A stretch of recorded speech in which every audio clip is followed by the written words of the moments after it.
السلام علیکم ورحمۃ اللہ وبرکاتہ۔ آج ہم بات کریں گے قربانی کے جانور کے حوالے سے کہ شرعاً کیسے جانور کی قربانی درست ہے۔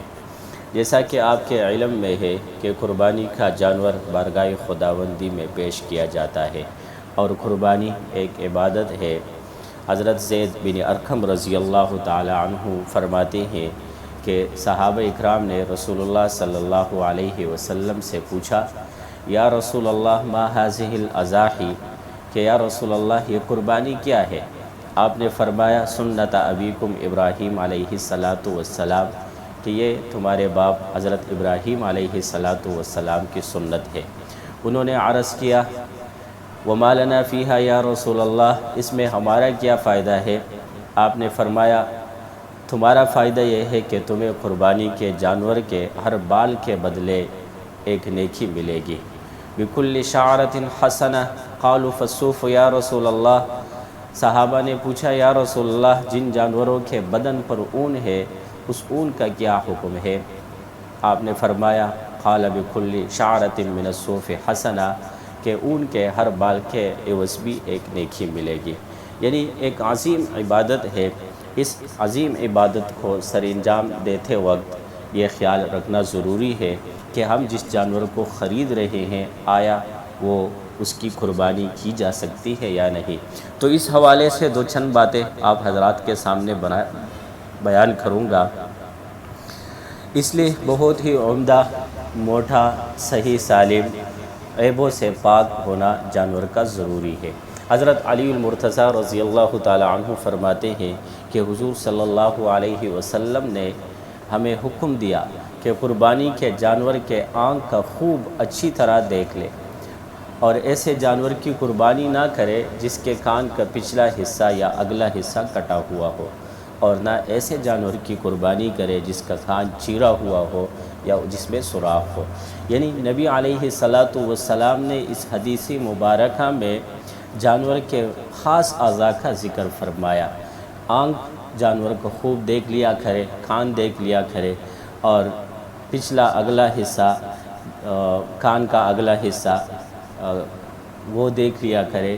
وہ بعض دفعہ جانور بڑا خوبصورت دکھ رہا ہوتا ہے لیکن اس میں یہ عیوبات موجود ہوتے ہیں۔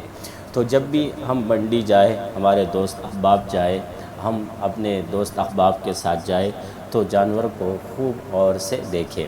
حضرت برہ ابن عازب رضی اللہ تعالی عنہ مشہور صحابی ہے، فرماتے ہیں حضور صلی اللہ علیہ وسلم سے پوچھا گیا کہ قربانی میں کیسے جانوروں سے پرہیز کیا جائے؟ آپ نے اپنے ہاتھ مبارک سے ارشاد فرمایا اور 4 طرح کے جانوروں سے پرہیز کرنے کا حکم دیا۔ نمبر 1 العرجاء البین ضلعها، یعنی وہ لنگڑا جانور جس کا لنگڑا پن ظاہر ہو۔ نمبر 2 والعوراء البین عورها، وہ کھانا جانور جس کا کھانا پن ظاہر ہو۔ والمریضۃ البین مرضها، ایسا بیمار جانور جس کا مرض ظاہر ہو۔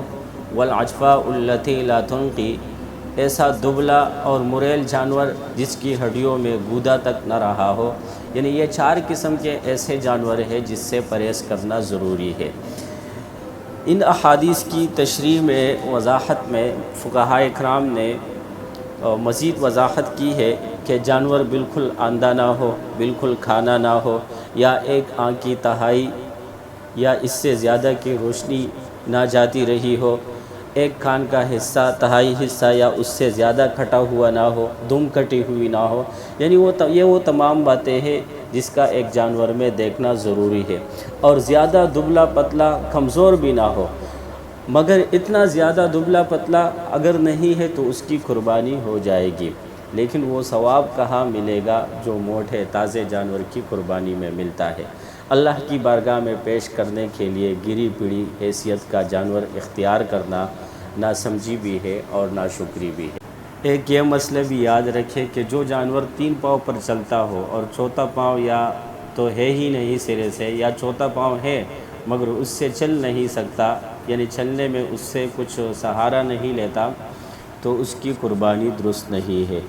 اور اگر 4 پاؤں سے چلتا ہے لیکن پاؤں میں کچھ لنگڑا پن ہے تو اس کی قربانی درست ہے۔